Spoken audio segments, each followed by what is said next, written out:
Like, I am definitely the cheaper one. She is. He's a cheapskate sometimes. But she's working on helping me have a better relationship with money as far as that goes, like being okay with spending money. Like,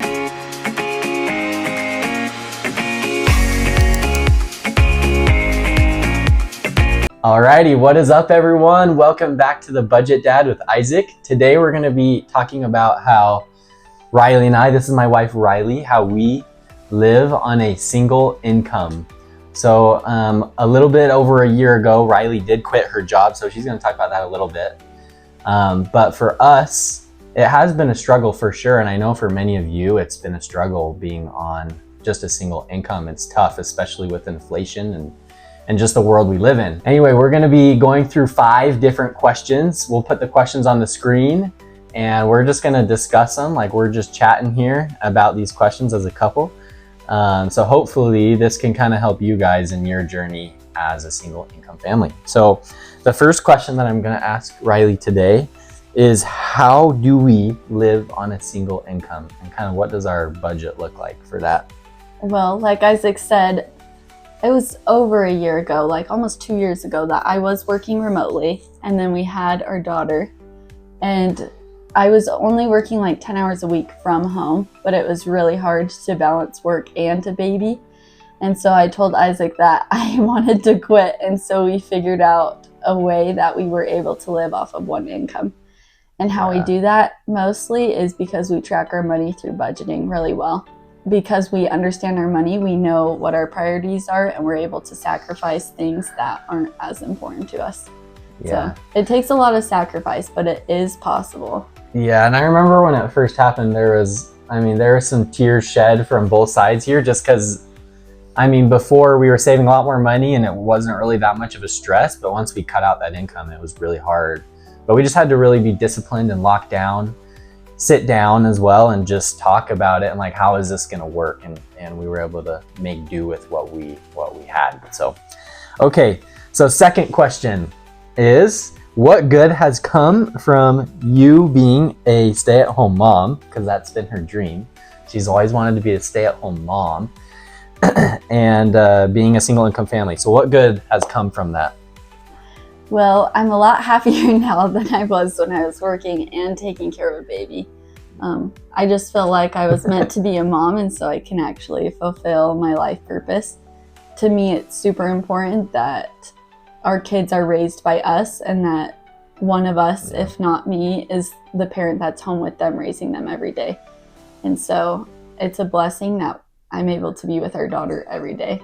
It makes me sad to think, like, if she was in daycare, we'd only see her for a couple hours at night. Yeah. So our kids are the most important thing to us. Yeah, absolutely. 100% agree. Okay. And for me as well, I feel like it's been really good because we've been able to be I feel like a lot better team as well in the way we do things. Like, obviously she's home all day with our current child. She is pregnant right now, and so we're having a second one on the way. But it's just been good because she's able to do things at home. I'm gone all day at work currently, and I help as much as I can, but it's been good for both of us, I think. So. Yeah, like, I'm able to take care of our house because I stay home. I'm able to keep up on laundry, make food. So like, our home life is taken care of, and he takes care of the financial stuff. Yeah. So people are curious. If you've made it this far in the video, people are going to be curious about how much money are we saving right now, and what does that look like? Obviously, I'm not even 2 years yet into my career, and so we're still working on increasing our income. We're very early in this. But people are wondering, how much do we save, and what does that look like? It depends on the month. Most months, I would say we're saving like a few $100s, like $200 to $400. But there's like the 3 paycheck months, so we're able to save a few thousand. There's random bonus months where his work gives him profit sharing bonus, kind of. Yeah. So then we save a few thousand from that. So if it's a normal month, like a few hundred. If it's a bonus month or a 3 paycheck month, a couple thousand. Yeah, and one thing to note with that though is, like, To some of you that may seem great because you may be living paycheck to paycheck. To some of you that may be like, oh, like that's not very much. You know, I'm saving $1,000 or $2,000 a month. But we do, a part of our budgeting, we do put a slot for investing. Like right now we're investing into a Charles Schwab account, a brokerage account, mutual funds and stuff that we're saving for a house. And so technically like we are saving $300 something a month for that too. And then on also the $200 to $400, maybe $500, who knows? Kind of varies. Okay, so the fourth question we have is, what does our monthly budgeting routine look like? I'll let you answer that one. Okay, I guess I'll answer that. So we're always talking about our money. I think that's the most important thing, is like we're always telling each other about our expenses and what's coming up. But we probably check in with each other weekly, like looking at our actual spreadsheet. And then of course, once a month, we do sit down together and go over what we're looking at income wise for the next month, what we're looking at our total expenses, how much we're going to save, maybe kind of some one-off expenses. Like in November, we have a car registration that we have to pay. So like we're looking at all of that, and that's once a month. But yeah, that's kind of our routine. But our biggest secret is I feel like we're always talking about it. Yeah. That's important. I feel like a key is that it's not just one person is involved in the finances. I mean, I'm more of the spender and Isaac's more of the saver. So he might determine more like, no, we're going to save this much. Don't spend more than this. But I'm very involved in the budget too. I always know what we're spending. I enter things in. I make sure it matches with the bank. Yeah. I'm very aware of, I'm like the only one who spends money. I buy the groceries. I do the online ordering. I don't like to spend money. I'm very aware of the budgets. Yeah. We're working towards a common goal.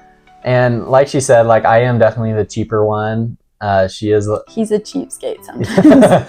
But she's working on helping me have a better relationship with money as far as that goes, like being okay with spending money. Like yes, we want to save, and you save to reach goals and stuff, but you do have to live. You know, life is short. So, okay. And then our fifth and last question today is, what advice would you give for people who are living on a single income? What is the best advice you would give? I think growing up, I didn't grow up in a wealthy family, but I grew up in a family that never saw financial struggle, at least that I can remember. So it was kind of hard when we got married and there was financial struggle.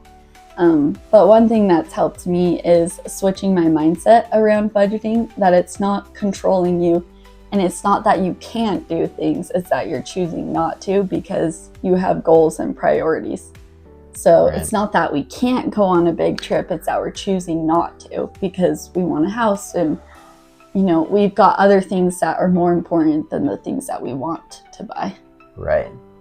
Yeah, and I think from me at least, the biggest thing is just sacrifice. Like you have to give up a lot of things that before you would have maybe always been doing. And so I think just being okay with that and like finding joy in that sacrifice and just joy in, you know, maybe not as lavish of a life. And one thing to add is like we live a very happy, fulfilling life. Like it doesn't come from the money that we have. We are very happy people, even without having tons of money. So you can still live a very full life while not making a ton of money or living on a budget. Well, cool. Well, thanks everyone for joining us today. That's all we're going to talk about. I hope you enjoyed this. Please comment below on maybe any other questions you have, or how, if you are someone who is living on a single income, what that looks like for you, or maybe some best practices that you use. But yeah, we'll see you next time on The Budget Dad with Isaac.